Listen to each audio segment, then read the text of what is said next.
I am the Tofu Golem. Please enjoy the video. Start with safety. Always wear eye protection and gloves when working on a 12V battery. Park vehicle on level ground and set the parking brake. Open the hood and locate the battery with its positive and negative clamps. Use a 10mm wrench to check the terminal nut size and prepare a 10mm wrench, a wire brush, and a terminal puller. Keep metal tools away from both terminals to avoid short circuits or sparks. Loosen the terminal nut with a 10mm wrench until the clamp can move. Do not fully remove the nut. Back it off enough to free the clamp. Always remove the negative cable first and tuck it aside safely, away from the battery. Next, work on the positive terminal using the same safe procedure.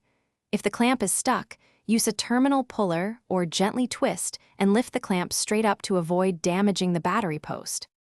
Mix 1 tablespoon baking soda into 1 cup of water to make a cleaning paste. Use a wire brush to scrub both the clamp and the battery post until shiny. Rinse the area with water and dry thoroughly with a clean cloth to prevent residual corrosion.